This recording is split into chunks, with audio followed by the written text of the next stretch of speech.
오늘 여러분들에게 교제하는 신앙이라는 제목으로 말씀을 전하려고 합니다. 신앙에는요, 여러 가지 태도가 있습니다. 진리는 하나이지만 비진리는 다양하잖아요. 그와 마찬가지로 신앙 역시 온전한 태도가 있지만 온전하지 않은 태도가 있습니다. 먼저 우리가 신앙을 신앙으로 만드는 본질, 그 고갱이가 빠진 잘못된 신앙의 태도 세 가지를 살펴보려고 합니다. 첫 번째는요, 하나님을 이용하려는 태도입니다. 하나님을 이용하려는 태도의 신앙. 하나님께서 복과 선물을 주시기를 너무너무 원해요. 하나님, 저에게 복을 주세요. 저에게 선물을 주세요. 그런데 하나님 그분 자신에게는 특별한 관심이 없는 사람들이 있습니다. 신앙생활을 할 수도 있고 그렇지 않을 수도 있는데 결국에 중요한 건 뭐냐면 나예요. 나의 욕심, 나의 소망. 그러니까 이 사람들은 하나님을 어떻게 이해하냐면 하나님을 일종의 자판기 같은 분으로 생각합니다. 동전을 놓고 버튼만 누르면 무엇인가가 나오는 것. 그러니까 이런 사람들의 신앙은 어떻게 되기가 쉽냐면 달라고 요청합니다. 그러다가 정말 주시네? 하면 뭔가 있구나 하다가 달라고 또 요청하는데 아무것도 주지 않으시면 상처받아요. 떠나게 됩니다. 저번에 받았던 것도 우연인가 보다, 내가 잘못 생각했나 보다, 오해했나 보다 이러면서 하나님을 떠나게 되는 것이죠. 하나님을 이용하려는 태도, 흔히 말하는 기복신앙입니다. 둘째는 무엇이냐면 하나님과 거래하려는 태도입니다. 이런 태도의 사람들은 언뜻 보면은 신앙이 매우 좋아 보여요. 왜냐하면 이 사람들은요, 하나님을 열심히 섬기기 때문입니다. 하나님을 열심히 섬기는 사람들. 그런데 이 열심히 섬기는 것 자체가 문제가 아니라요, 이 사람들 마음 가운데에는 무엇이냐면 내가 최선을 다해 하나님을 섬기면 하나님도 내 삶을 최고로 좋은 곳으로 이끌어 주실 거야 하는 이런 생각들이 있습니다. 그러니까 하나님의 명령을 최대한 열심히 지켜봐요. 최선의 종교 생활을 하고 봉사도 많이 합니다. 내가 최대한 열심히 살면 하나님께서 내게 복 주실 거라고 생각하니까, 내가 이것도 드리면 하나님께서 내게 또 은혜 주실 거야 이렇게 생각하니까 자꾸만 열심을 다하는 신앙생활로 나아가게 되죠. 그런데 가만히 이 사람의 마음의 중심을 보게 되면 이러한 태도에도 결국 중요한 것은 무엇이냐면 나만이 중요합니다. 그러니까 사실은 하나님만을 이용하려는 신앙과 하나님과 거래하는 신앙, 그 중심은 똑같아요. 보기에는 완전 다르지만 하나는 미성숙해 보이고 하나는 성숙해 보이고, 하나는 열심히 없어 보이고 하나는 열심히 있어 보이지만 결국에는 똑같은 본질이 있습니다. 그것이 무엇이냐면 오직 나만을 아는 마음, 그 자기중심성이 있는 것이죠. 흔히 말하는 이 율법주의의 신앙이 여기에 있는 것입니다.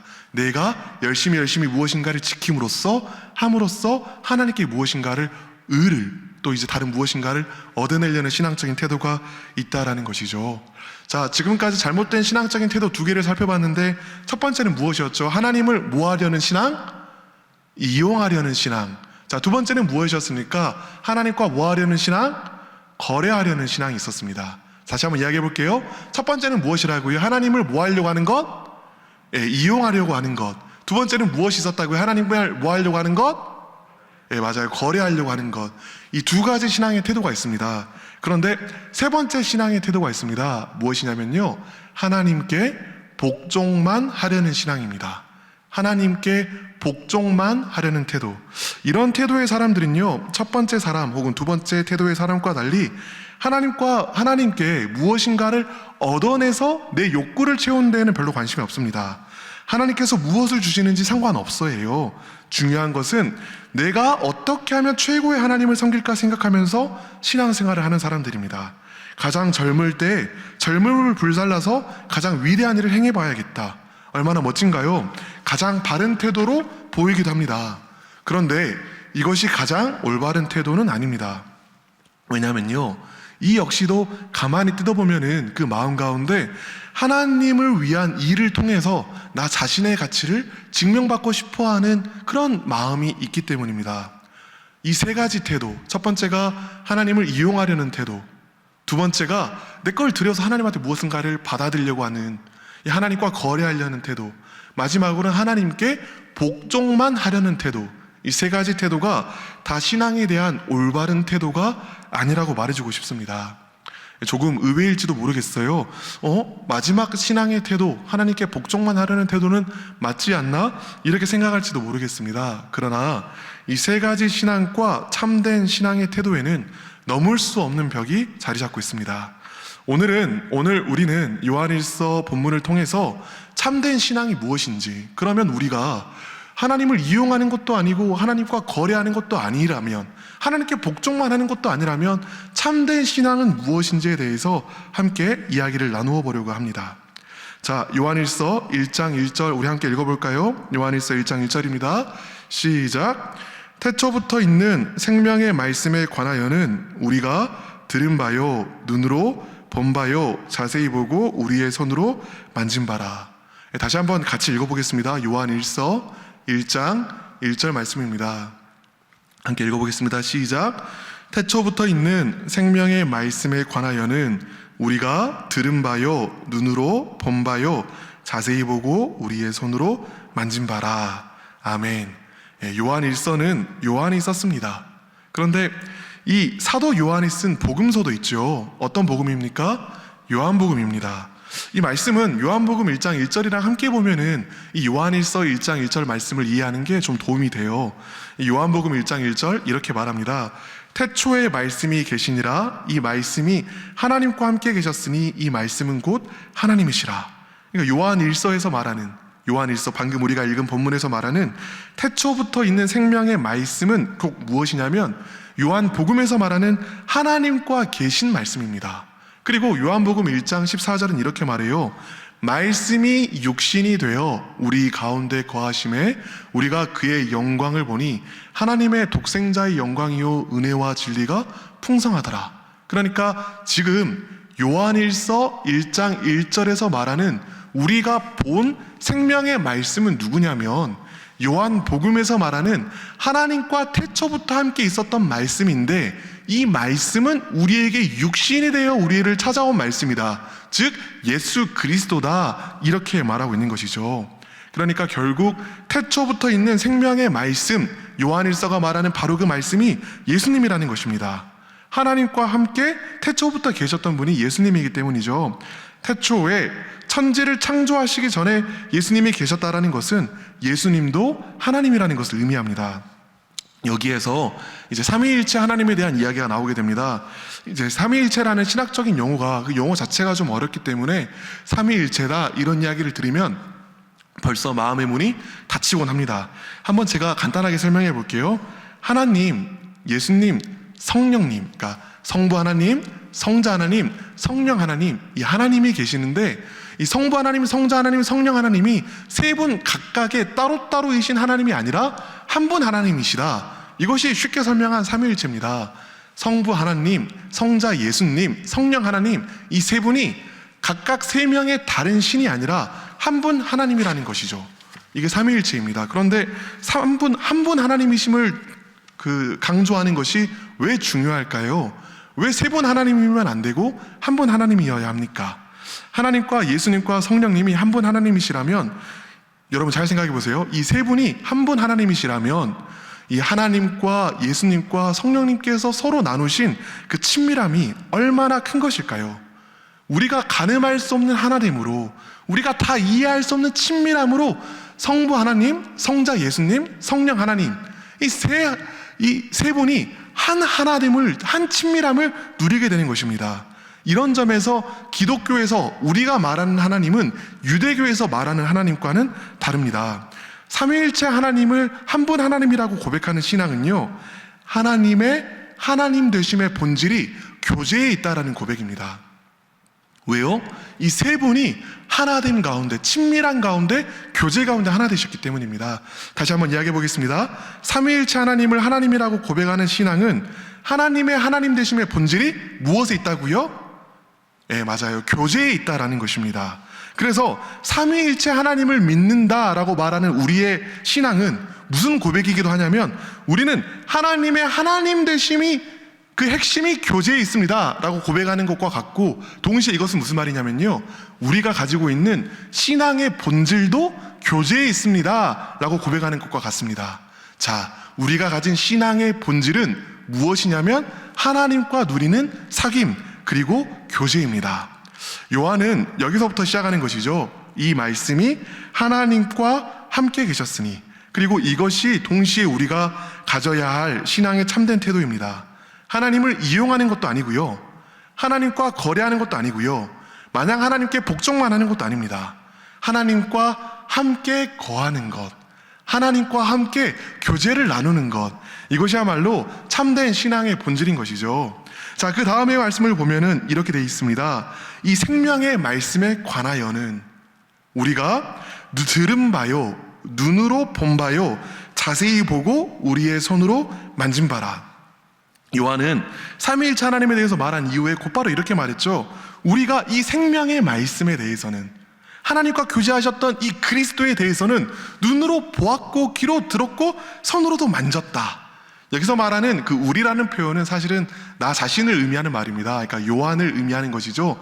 공적 문서에는 그때 당시에 헬라 사람들은 나라는 표현 대신에 우리라는 표현을 썼는데, 지금 요한은 무슨 말을 하고 있는 거냐면, 너희들의 증인인 내가 살아계신 예수님을 직접 보고 손으로도 만져보고 그분의 음성을 들었다라고 이야기를 합니다. 그럼 이 말은 무슨 말이냐면요, 요한이 예수님을 어떻게 알았냐면 그냥 지식으로만 안 것이 아니라 내 앞에 살아계신 분으로 친밀한 교제 가운데 나는 예수님을 알았다라고 말하는 것이죠. 우리는 안다라는 말을 들으면 흔히 그 지식으로 아는 것을 생각합니다. 그런데 이스라엘 사람들이 안다라고 말하면 이것은 경험으로 안다라는 말을 의미합니다. 이 이스라엘어에서 이 알다라는 말을 야다라고 하는데요, 성경에서 야다가 언제 처음 등장했지 하고 살펴보면 좀 재미있습니다. 성경에서 가장 먼저 나온 야다라는 말은요, 창세기 4장 1절인데 아담이 하와와 동침함에 하와가 임신하여 가인을 낳고, 여기에 있습니다. 안다라는 말이 안 나왔는데요, 여기에서 아담이 하와와 동침함에 같은 침대를 썼다는 것이죠. 그러니까 친밀한 관계 가운데 하나 됐다라는 것이죠. 이 동침함에가 히브리어로는 야다입니다. 그러니까 성경에서, 특별히 히브리어에서 말하는 이 야다라는 것은 무엇이냐면 하나님을 알되 그냥 아는 것이 아니라 친밀함으로, 경험으로 알았다라는 것을 의미한다는 것이죠. 그래서 요한이 나는 예수님의 목소리를 들었고 그 모습을 받고 자신의 손으로 만졌다라고 말하면서 이 요한일서를 썼을 때 그 나이가 이제는 지긋하게 들었던 요한의 마음이 어땠을까요? 예수님과 누리던 그 친근한 그 사랑의 교제를 생각하면서 마음이 복받쳐 올랐을 것입니다. 요한은 예수님께서 이 땅에 계실 때부터 신앙의 본질이 바로 예수님과 함께 거하는 삶, 교제라는 것을 매우 깊게 알던 사람이었습니다. 이 요한복음을 보면은 이 요한이 예수님과 누렸던 그 사랑의 교제를 얼마나 강조하는지를 볼 수 있습니다. 요한복음 13장 21절에서 25절 보면은 예수님께서 이렇게 이야기하시거든요. 심령이 괴로워 증언하여 이르시되 내가 진실로 진실로 너희에게 이르노니 너희 중 하나가 나를 팔리라 하시니 제자들이 서로 보며 누구에 대하여 말씀하시는지 의심하더라. 어떤 상황인지 아시겠죠? 예수님께서 나를 팔라, 너희 중 한 명이 나를 팔 거다 이야기를 하니까 남은 제자들이 누구요? 누구요? 하고 서로를 바라보고 있는 장면입니다. 그런데 예수의 제자 중 하나, 곧 그가 사랑하는 자가 예수의 품에 의지하여 누웠는지라. 시몬 베드로가 머릿짓을 하여 말하되 말씀하신 자가 누구인지 말하라 하니 그가 예수님의 품에 안겨있던 자가 예수님의 가슴에 그대로 의지하여 말하되 주여 누구니이까. 그러니까 이 예수님 품에 안겨있던 자는 요한인데 베드로도 요한에게 누구인지 한번 물어봐라고 눈짓할 정도로 이 요한이 예수님과 친밀한 교제 가운데 예수님과 함께 이렇게 있었던 것을 보게 됩니다. 요한은요, 자신의 신앙의 본질을 하나님과 누리는 그 친밀한 교제라고 생각하였습니다. 예수님을 깊게 생각하고 깊게 사랑하였습니다. 그리고 이 요한이 예수님을 향하여 가졌던 이 친밀한 교제의 마음을 예수님께서도 이해하셨습니다. 그러니까 어떻게 하시냐면 십자가에 못 박히실 때 예수께서 자기 어머니와 사랑하는, 이렇게 나와 있거든요, 사랑하는 제자가 곁에 서 있는 것을 보시고 이르시되 여자여 아들이니이다. 그 다음에 예수님께서 요한에게 또 뭐라고 말씀하시냐면 내 어머니이다 이렇게 이야기하시고 십자가에서 돌아가시죠. 예수님과 요한이 누린 그 관계가 참으로 친밀한 관계였다라는 것입니다. 자, 여기까지 이야기했으면 이제 우리는 이해할 수 있을 것입니다. 신앙, 즉 예수님을 믿는다라는 것이 무엇일까요? 그것은 무엇이냐면요, 예수님과 함께 교제를 누리는 것입니다. 교리적인 지식을 머릿속으로 동의하는 것이 아니라, 그것만이 아니라 나와 함께 계신 예수님을, 나와 함께 계신 하나님을 친밀하게 교제를 통하여 알고 그분을 누리는 거예요. 그것이야말로 참된 신앙입니다. 아는 것을 지식적으로만 생각하면 나중에 우리는 구원의 확신 때문에 괴로워하게 됩니다. 내가 정말로 아는 게 맞나? 가슴으로 아는 게 맞나? 구원의 확신에 대한 어려움과 괴로움에서 벗어나는 가장 올바른 방법은 살아계신 하나님과 오늘 내가 교제하는 것입니다. 그런데 요한은 눈에 보이는 예수님과 교제를 했죠. 요한이야 예수님을 눈에 봤으니까, 손으로 만질 수도 있었으니까, 그분의 음성을 들을 수도 있었으니까 교제할 수 있었죠. 그런데 예수님은 지금 우리 가운데 거하지 않으시잖아요. 육체로는 거하지 않으시잖아요. 어떻게 우리가 예수님과 교제할 수 있어요? 이렇게 생각할 수 있겠습니다. 그런데 우리는 눈에 보이지 않는 하나님을 교제할 수 있는 방법이 요한일서 1장 2절에 그대로 적혀 있습니다. 성경책 있는 분들 요한일서 1장 2절 함께 읽어보겠습니다. 시작. 이 생명이 나타내신 바 된지라. 이 영원한 생명을 우리가 보았고 증언하여 너희에게 전하노니 이는 아버지와 함께 계시다가 우리에게 나타내신 바 된 이시니라. 3절. 우리가 보고 들은 바를 너희에게도 전함은 너희로 우리와 사귐이 있게 하려 함이니 우리의 사귐은 아버지와 그의 아들 예수 그리스도와 더불어 누림이라. 아멘. 요한은 이렇게 말합니다. 아버지와 함께 계시다가 우리에게도 나타나신 분, 이 영원한 생명 되신 예수 그리스도를 우리가 보았는데 이것으로 끝나는 게 아니라 보지 못했던 너희에게도 지금 우리가 그 예수 그리스도를 전하고 있다. 근데 우리가 예수 그리스도를 왜 전하고 있냐면, 이 전함의 목적이 무엇이냐면 내가 아버지와 그의 아들 예수님과 누리시는 바로 그 교제의 관계로 너희를 초청하려 함이다 라고 이야기를 합니다. 요한은 지금 무슨 이야기를 하고 있는 거냐면요, 내가 쓰고 있는 이 편지를 통하여 사람들이 이 글을 통하여 영원하신 하나님 또 예수님과 성령의 교제를 알 수 있다라고 이야기를 하는 것입니다. 그렇습니다. 하나님께서는요, 우리와 친밀한 사귐을 갖게 하기 위하여 요한을 통하여 요한일서를 쓰게 하셨습니다. 내가 이 편지를 쓴 목적은 무엇이냐면 너희가 하나님과 더불어 또 하나님의 아들과 더불어 친밀한 교제를 갖게 하려 함이다라고 이야기하니까요. 많은 사람들이 성경을 내가 하면 안 되는 여러 가지 규칙들을 모은 법전 혹은 규범집으로 생각합니다. 성경책을 읽으면 자꾸만 하지 말라는 이야기만 나와, 이렇게 생각한다라는 것이죠. 또 어떤 사람들은 성경을 우리가 살아야 할 삶의 원리를 닮은 일종의 철학책으로 생각합니다. 그렇지 않습니다. 성경은 무엇이냐면요, 살아계신 하나님께서 우리와 교제하길 원하셔서 우리에게 주신 사랑의 초대장입니다. 이 성경에는요, 끊임없이 넘어지는 우리를 다시 세워주시는 하나님의 신실한 사랑이 담겨 있습니다. 집 떠난 아들을 다시 부르시는 아버지의 사랑이 담겨 있습니다. 하나님의 사랑이 얼마나 선한 분이신지를 소개하며 그 사랑이 얼마나 다함이 없는지를 우리에게 이야기를 해줍니다. 그리고 놀라운 것은 무엇이냐면 이 성경의 세계 속에 잠길수록 하나님이 멀리 계신 분이 아니라 나와 함께 계신 분, 나와 교제를 나누신 분이시라는 것을 알게 된다라는 거예요.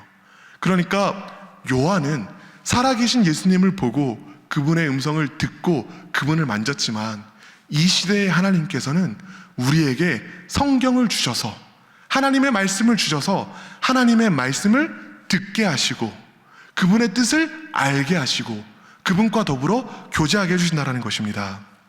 이것은 요한의 말일 뿐만 아니라 예수님의 말씀이기도 해요.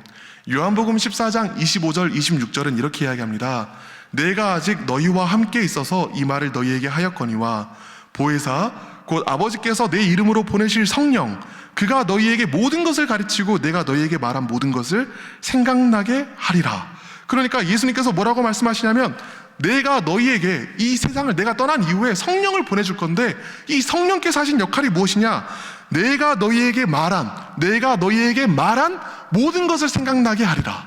그러니까 성령께서는 성경 말씀 가운데 빛 비춰주셔서 우리가 하나님을 교제하게 하시고 하나님의 음성을 듣게 하시고 하나님을 알아가게 해주신다라는 것이죠.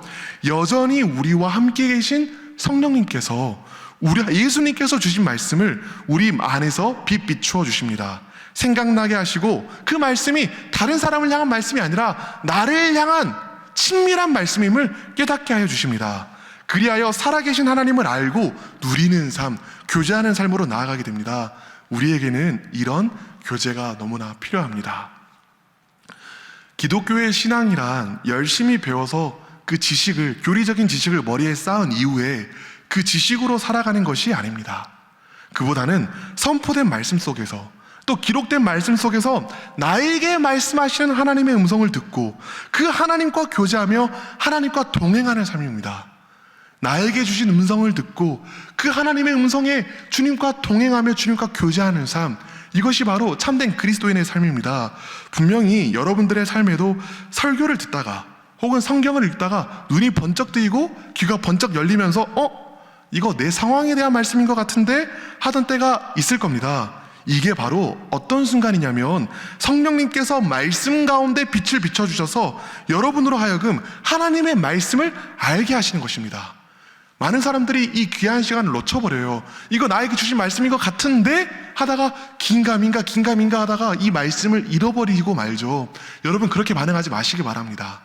말씀이 선포되었는데 이것이 나를 향한 말씀인 것처럼 내 마음 가운데 다가오면 주님 내게 말씀하셨군요. 믿음으로 그 말씀을 붙들고 취하고 이제 이 말씀을 내 삶 가운데 이루어 주시옵소서. 주님과 교제하는 신앙으로 나아가시게 되길 바랍니다. 예를 한번 들어볼까요? 마음속에 우울과 불안의 감정이 폭풍처럼 몰아쳐서 괴로워하고 있는데 성경을 읽다가 예수님께서 바람을 잠잠하게 하신 사건을 읽게 돼요. 그럼 예수님께서 다가오시면서 내니 두려워하지 말라라고 말하는 그 말씀이 누구를 향한 말씀으로 들리냐면 나를 향한 말씀으로 들립니다. 그리고 예수님께서 바람아 잠잠하라, 폭풍아 잠잠하라라고 하신 말씀이 누구를 향한 말씀으로 들리냐면 나를 향한 말씀으로 들립니다. 그러면 이제 이렇게 고백하는 거예요. 주님 내게 말씀하여 주셨습니다. 오늘 내게 말씀하여 주셨으니 이 말씀을 내 삶 가운데 이루어 주시옵소서. 말씀을 붙들고 기도하는 가운데 금방 깨달아요. 방금 전까지 너무 불안했는데, 방금 전까지 염려가 내 마음 가운데 가득했는데 내 마음 가운데 찾아오신 예수님께서 말씀해 주시면서 내 마음 가운데 알지 못했던 믿음이 생기고 마음이 평안해짐을 경험하게 됩니다. 네, 이것이 바로 말씀을 통하여 예수님을 만난 순간입니다. 말씀을 통하여 예수님과 교제하게 된 순간입니다. 여러분, 우리는 이렇게 말씀을 통하여 하나님과 교제하며 살아계신 하나님을 경험하는 자리로 나아가게 됩니다. 마지막으로 이렇게 살아있는 교제를 누리는 삶의 가장 큰 특징이 무엇인지 살펴보도록 하겠습니다.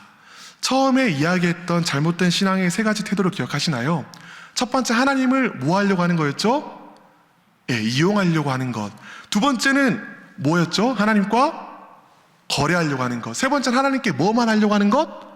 복종만 하려고 하는 것. 그럼 참된 신앙의 태도는 무엇이었죠? 하나님과 뭐 하는 것? 교제하는 것. 맞습니다. 자, 그렇다면 이 처음에 이야기했던 세 개의 태도 있잖아요. 이 세 개의 특징을 한번 보겠습니다. 하나님을 이용만 하려는 자는요, 자신이 원하는 것이 언제 이루어지나 걱정하고 근심하면서 자신의 필요해짐에 눌리게 돼요. 나는 이게 필요한데, 난 저게 필요한데 끊임없이 무거운 짐을 지게 됩니다. 하나님과 거래하려는 자는 어떻게 되냐면요, 하나님이 나를 위해 일하시도록 만들기 위해 지켜야 할 너무나 많은 율법의 짐에 눌리게 됩니다. 이것도 해야 되고 저것도 해야 되는 규율의 짐에 눌려요. 행여 자신의 삶이 자신이 생각했던 그 테두리를 벗어나게 되면 하나님이 자신을 벌하실까 봐 두려워 떠는 신앙생활을 하게 됩니다. 하나님께 복종만 하려는 사람들은요, 사명의 짐에 눌리게 돼요. 하나님을 위해서 이것도 해야 되고 저것도 해야 됩니다. 하나님 없이 사명만 이루려는 사람들은 어떻게 되냐면요, 하나님이 내게 공급해 주시는 힘이 아니라 자기의 힘으로 그 모든 것을 다 행하려고 합니다. 자신은 나름대로 열심히 사명에 복종했는데 결과가 미비할 때는 자신이 볼품없게 느껴지기도 해요. 이 세 가지 잘못된 신앙의 태도의 열매가 다 문제가 있는 열매가 맺히게 되는 것입니다. 이와 같이 하나님으로부터, 교제로부터 떨어져 있을 때 우리는 늘 수고하고 무거운 짐을 지게 됩니다. 그렇다면 하나님과 함께 있을 때, 하나님과 교제하는 신앙으로 나아갈 때 우리의 신앙은 어떻게 될까요? 제가 한번 읽어볼게요. 우리가 이것을 씀은 우리의 기쁨이 충만하게 하려 함이라. 요한일서 1장 4절입니다. 우리가 이것을 씀은 우리의 기쁨이 충만하게 하려 함이라. 바로 하나님께서 주시는 기쁨이 드디어 그 마음 가운데 주어집니다. 누구에게요? 하나님과 교제하는 자들에게요.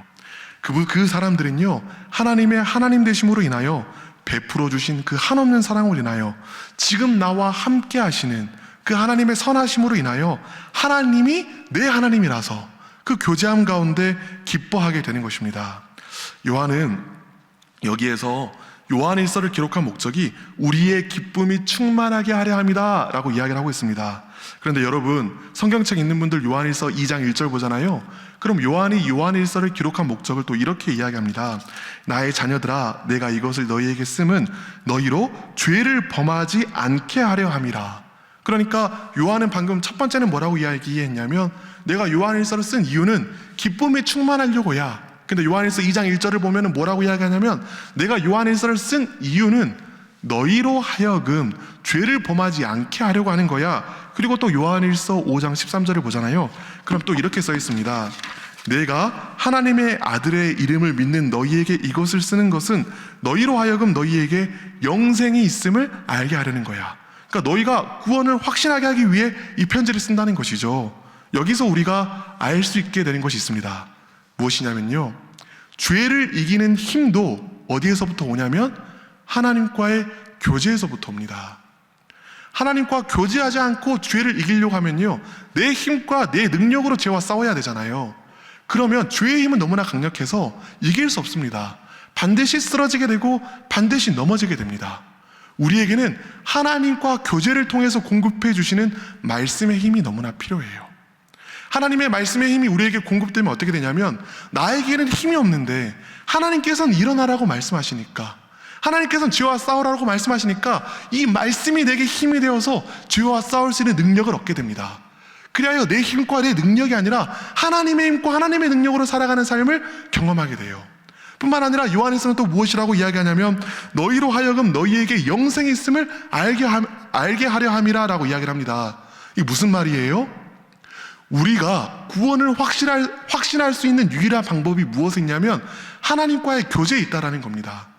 여러분, 만일 누군가가 네가 태어났음을 증명해야 되니까 동사무소 가서 출생신고서 떼와봐 이렇게 이야기하면 뭐라고 대답하시겠어요? 내가 태어났다라는 가장 분명한 증거는 네 눈앞에 지금 내가 여기 있다라는 거야, 이렇게 말해주지 않겠습니까? 어떤 사람들은 우리의 구원의 확신을 흔들기 위해서 네가 거듭난 때, 시간, 그 언제인지 한번 알아와봐, 너 몇 시 몇 분 몇 초에 구원 받았는데, 이렇게 말할지도 모르겠어요. 근데 여러분, 가장 분명한 구원의 증거는 무엇이냐면요, 내가 지금 이 순간 오늘 내게 주어진 말씀 가운데 하나님과 교제하고 있다는 것, 바로 이것입니다.